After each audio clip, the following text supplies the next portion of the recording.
I started working on this project first time in June 2004, so it's coming up for 9 years since we first started working on Halley VI.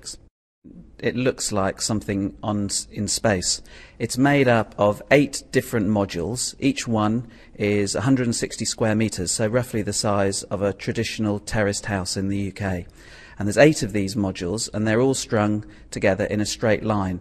And they narrow down as they come together and join each other, and they're joined with flexible connectors like you get between train carriages. Now, 7 of them are blue and the same size, but we've got one special one, more or less in the middle, which is red, and it's about 3 times the size, and it's on 2 stories rather than 1 story, which are the other modules.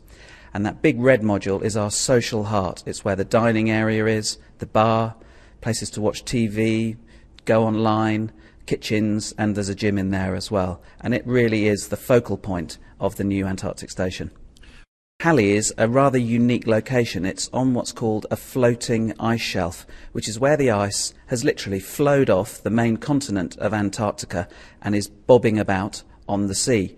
And that comes with certain hazards, in particular that every now and then that ice breaks off as giant icebergs. First 4 Halleys, they got buried and then they disappeared off on an iceberg. And Halley V, the last station, it was stuck with its legs in the ice, and it was on the wrong side of a potential fault line. But the challenge here really was how to prevent the 6th station disappearing in the way that the previous 5 have disappeared. So in that case, our brief was to create the first fully relocatable research station ever built in the polar regions. So each of the modules is supported on giant hydraulic legs, which then sit on huge skis.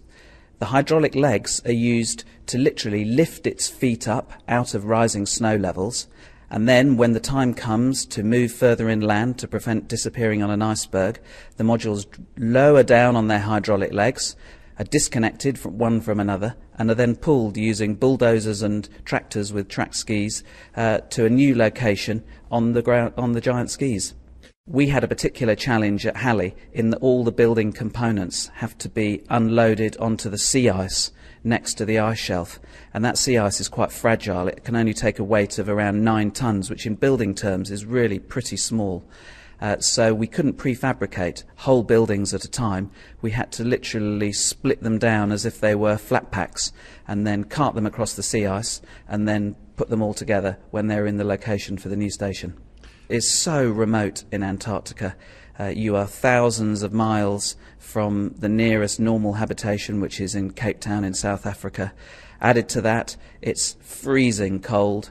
In some of the construction seasons when they were building Halley VI, guys were working outside in temperatures of around -30, and you just have to picture yourself, it's not just wandering around in that temperature, it's actually fixing bolts into steelwork when it's -30 and beginning to start blowing a heavy wind.